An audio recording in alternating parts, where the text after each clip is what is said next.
Bonjour, nous voilà pour notre 4e semaine de ce programme Exprimer et vivre son empreinte. Donc un premier mois sur un cheminement de 3 mois auquel je vous invite.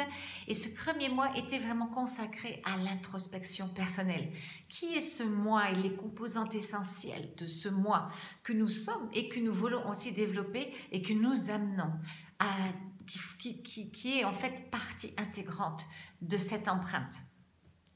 Donc la première semaine, on a discuté du fait que la première ressource, c'était nous. Notre ingéniosité, nos compétences, nos capacités, nos habiletés, notre intelligence dans le sens de l'intellect, mais aussi l'intelligence émotionnelle, l'intelligence spirituelle. La deuxième semaine, nous avons vu ce pouvoir immense que nous avons, qui est le pouvoir de choisir, de faire le choix, les différents choix dans nos vies, d'amener notre vie là où on a vraiment envie de l'amener, de patauger ou de s'élever dans les émotions dans lesquelles nous sommes, de choisir aussi l'énergie que l'on a envie de donner. Et la semaine dernière, nous avons exploré l'authenticité. L'authenticité de ce moi, cette espèce de colonne vertébrale de notre empreinte. Et cette authenticité, elle ne sera vraiment entière que lorsqu'on est capable d'amener, de l'amener d'un point de vue, de l'amener avec de l'humilité. Parce qu'on a vu la semaine dernière que l'humilité vient aussi avec un minimum de confiance en soi. Parce que si on n'a pas confiance en soi, si on n'arrive pas à apprécier qui nous sommes, l'arrogance va prendre le dessus et donc perdre l'humilité qui va nourrir cette authenticité. Et une autre chose dans l'authenticité, c'est que ce n'est pas simplement nous dans notre puissance, dans notre positivité, mais aussi dans notre vulnérabilité, qui n'est pas négative, mais qui amène une autre dimension à ce moi que nous amenons au monde et à notre empreinte. Alors aujourd'hui, quel est le thème? Le thème essentiel pour clôturer cette introspection, ce thème, il m'est arrivé... il m'a été aussi servi sur un plateau hier lors d'une conversation personnelle, anodine, simple. Et c'est apparu comme une évidence que c'était définitivement le thème à aborder aujourd'hui. Alors vous allez me dire, mais c'est censé être un programme sur 3 mois, donc avec différentes étapes. Comment ça se fait que l'inspiration n'est venue qu'hier? Alors oui, bien sûr, c'est un programme qui est préparé en avance. C'est un thème sur lequel je travaille depuis plusieurs années. Et non seulement parce que ça m'est un thème cher, mais c'est un thème que j'ai beaucoup exploré avec vous, avec plein de genres de différentes nationalités. Mais c'est un peu comme quand on prépare un discours ou une présentation. Si on a un message clé à passer, le message ne change pas. L'essence du message ne change pas. Parce que dans ce message, et c'est ce qu'on va voir tout le mois prochain, est notre empreinte. Mais ce qui va changer, c'est la façon dont on va adapter à des publics qui sont différents, à des énergies qui sont différentes, à des attentes, et puis à des environnements qui vont nous demander d'amener d'autres thèmes que... Par exemple, quand je fais du coaching en individuel sur ce thème de l'empreinte, je vais amener une dynamique, bien sûr, différente. Non? Et je vais suivre le flow de la personne, et là, il s'agit d'une personne. Quand le message ne change pas, mais la dynamique va changer. Quand je suis, par exemple, avec une équipe en entreprise, là, on est en train de travailler sur le programme de responsabilité sociale. Donc, la première étape, voilà, c'est identifier cette empreinte qu'ils sont en train de vivre ou qu'ils veulent développer. Du coup, ça va se faire d'une façon différente aussi, même si le message reste le même. Okay? Quand je donne une conférence, que ce soit des startups ou un public qui va plus venir dans une attente de développement personnel, le message est le même. Mais on va prioriser différents thèmes. On va amener quelque chose qui va répondre aux questions que les gens ont amenées en venant participer à cette conférence. Donc ça, on va l'explorer aussi plus en détail à partir de la semaine prochaine, quand on va parler de techniques de prise de parole en public pour exprimer son empreinte et toucher le plus grand nombre de gens, selon quelle est notre empreinte, pouvoir vraiment utiliser la communication comme un relais de cette empreinte. Alors oui, c'est préparé, mais la vie est tellement magique et l'univers tellement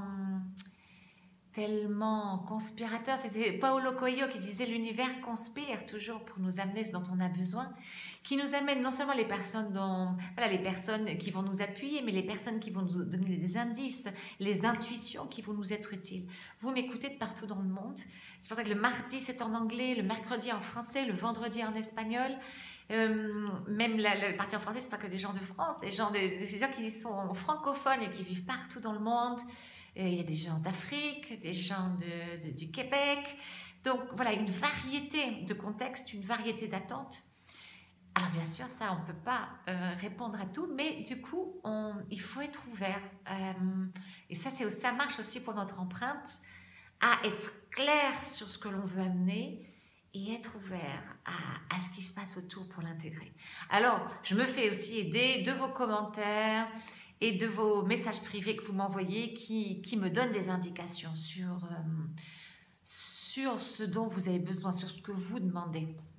Mais voilà, hier, moi, c'est arrivé un peu comme ça, comme par magie. J'envoie un WhatsApp à une amie très chère, une âme magnifique, une femme fabuleuse, une professionnelle top niveau.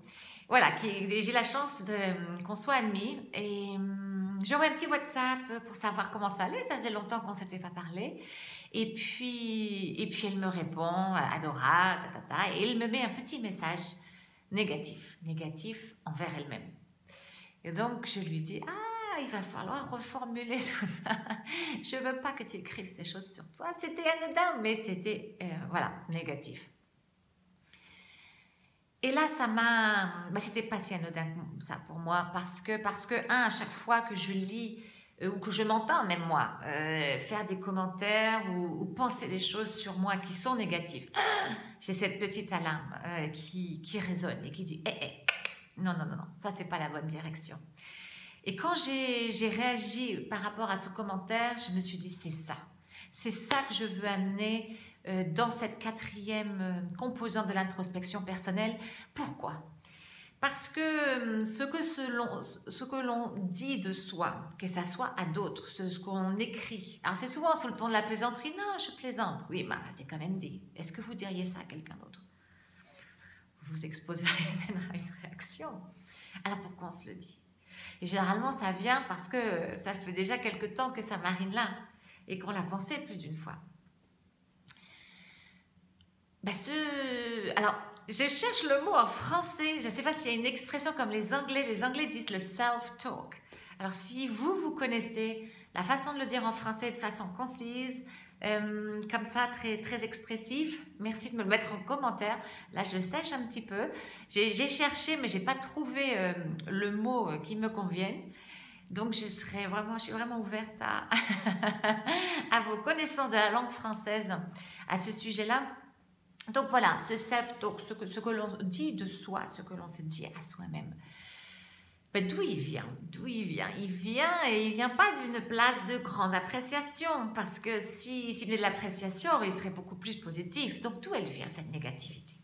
Et une de mes impressions, de mes expériences, je dirais personnelles, c'est que quand moi je suis allée voir ce que je disais de moi et d'où ça venait, c'est déjà un manque d'appréciation de soi brutal.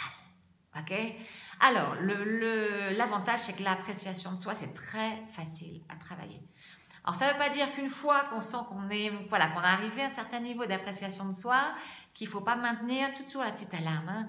Je pense dans tout ce qui est le moi, le développement, c'est un cheminement. Ok? Donc oui, on atteint certaines étapes, mais une dégringolade, comme dans n'importe quel escalier, une dégringolade est toujours possible. Et il y en a ou un petit recul, ou juste stagner, voilà, si on commence à avancer et aller dans d'autres dimensions, au niveau professionnel, au niveau personnel, au niveau de nos relations, on va avoir besoin aussi d'avancer quelques marches de plus. Donc c'est un travail continu, même s'il n'a pas besoin d'être toujours aussi soutenu. En tout cas, dès aujourd'hui, si vous vous reconnaissez dans ce petit message un peu cinglant sur soi-même, même sous le ton de la plaisanterie, qui est souvent la façade que l'on met pour ne pas reconnaître et pour ne pas aller travailler sur ce qui fait mal, c'est ce manque d'appréciation de soi, Eh bien, je vais vous dire tout simplement, moi c'est ce que je fais et ça marche bien pour moi, c'est pof, prends un petit cahier, écrire, je me répète, je me répète, je me répète. Mais c'est tellement fabuleux, laisser l'espace, vider un peu de place, là, faire un peu de place dans la tête, et puis du coup voir les choses avec les yeux, avec une autre perspective, lire, pas la même chose que mariner tout ça et patauger, ok? Donc on écrit, et puis bah, ça a plus de pouvoir quand c'est écrit. Parce que si moi je commence à me dire, oh, alors je suis une personne déterminée, j'ai réussi ça, j'ai fait ça cette semaine, etc. Bon bah c'est bien, mais c'est là. Alors quand je l'écris et je le lis et je fais l'effort de, voilà, quelle énergie différente. Alors voilà, on commence comme ça. Pof, maintenant ou le soir avant de se coucher. Moi, je le fais le soir avant de me coucher parce que moi, bah, je suis tranquille, ça prend 2 minutes. C'est de lister tout ce que vous avez fait dans la journée. Petites choses, petits succès, petites choses que vous avez faites, que vous auriez pu aussi choisir de ne pas faire. Donc, allez-y, listez toutes ces petites choses. Ça fait 6 mois que vous n'avez pas fait, vous n'avez jamais fait de liste d'appréciation de vous. Eh bien, prenez peut-être un quart d'heure, une demi-heure, 1 heure, listez tous vos succès, les choses que vous avez faites quand vous auriez pu faire le choix de ne pas les faire, les choses sur lesquelles vous avez progressé. Alors bien sûr, il va y avoir cette petite voix qui va dire, mais attends, tu as raté ci, tu as manqué de faire ça, tu n'as pas fait ci, tu as ta. Ok. Alors cette petite voix, moi j'ai un moine bouddhiste quand j'ai fait ma première initiation à la méditation il y a un certain nombre d'années, qui disait toujours quand les pensées nous envahissent lors de la méditation, une façon de les gérer, c'était d'imaginer la pensée comme un petit nuage et donc de la laisser passer.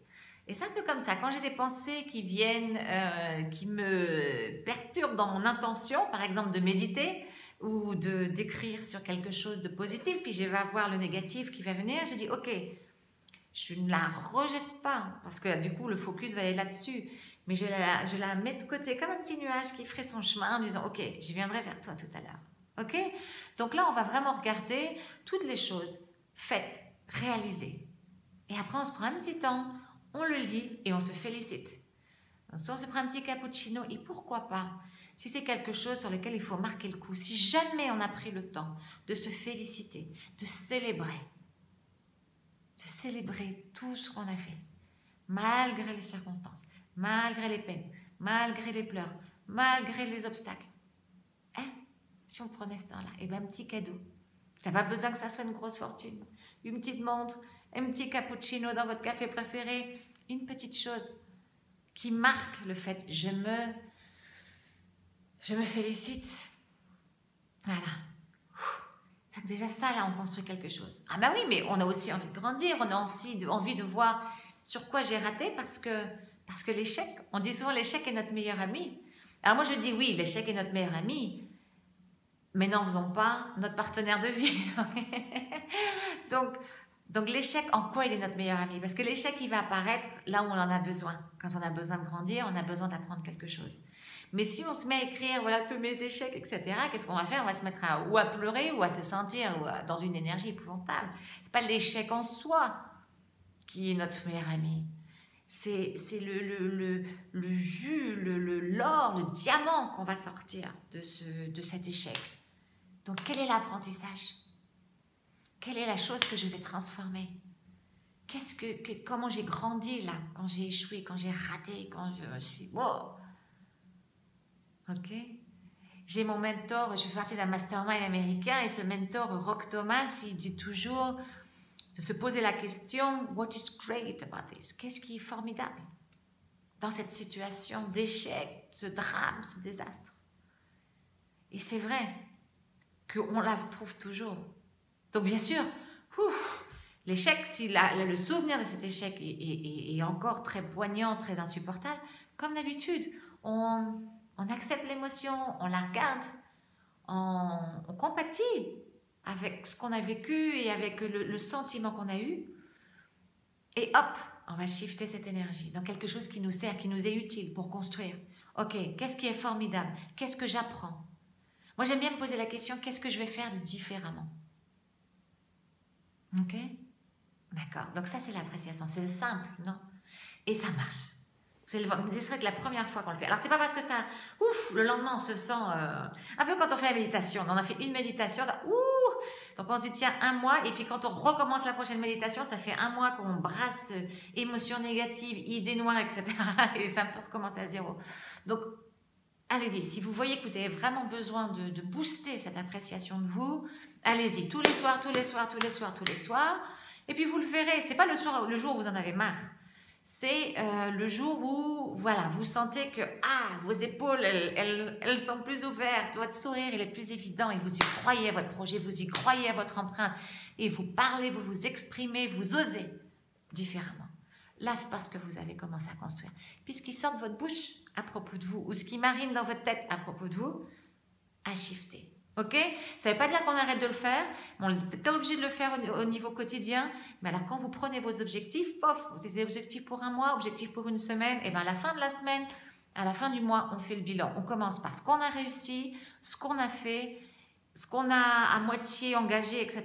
Et après, on va regarder, ok, qu'est-ce qui reste à accomplir, avec des questions qui sont constructives, ok, qui nous ouvrent sur quelque chose, qui nous marquent le chemin. D'accord?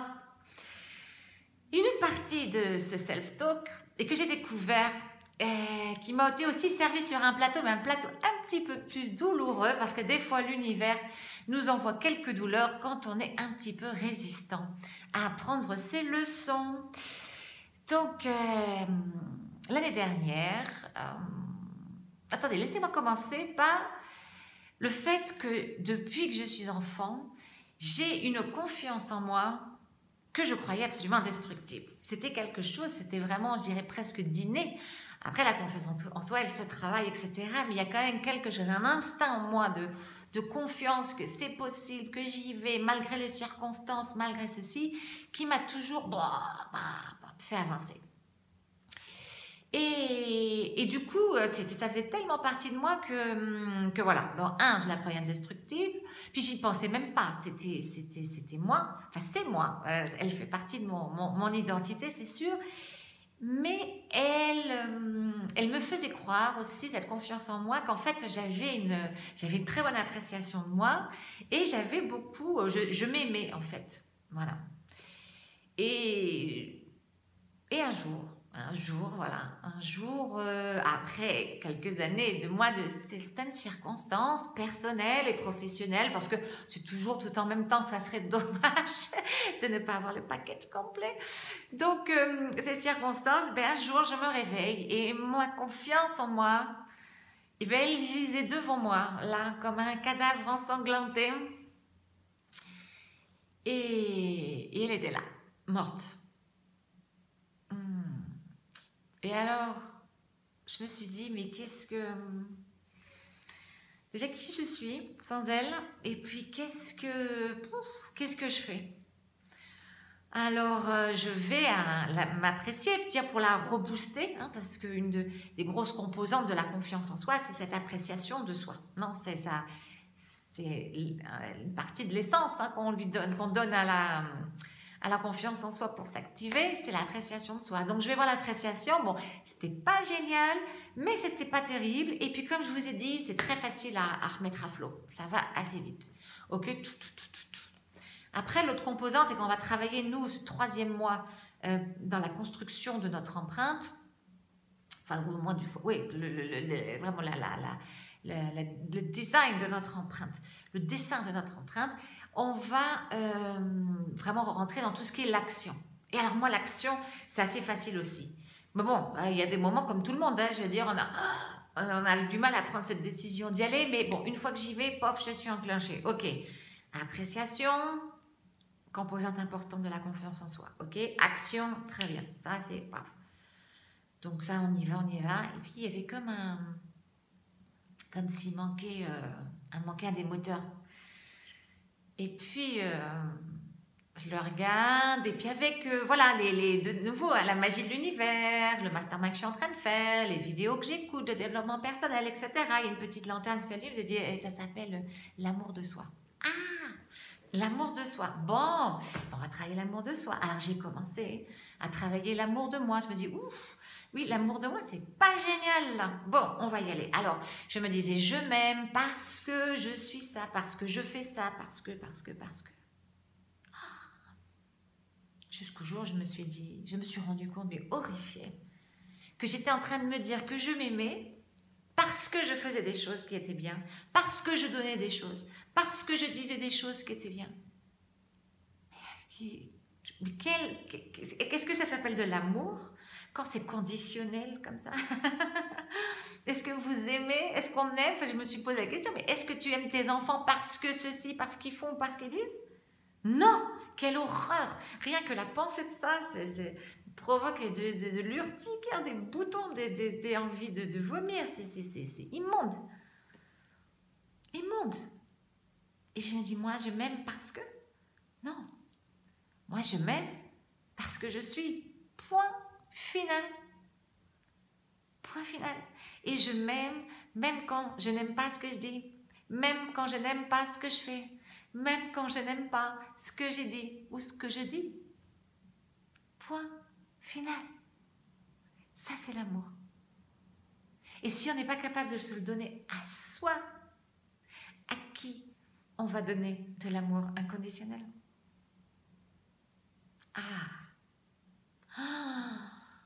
Alors, cette réalisation, eh bien, écoutez, elle a été une partie douloureuse parce que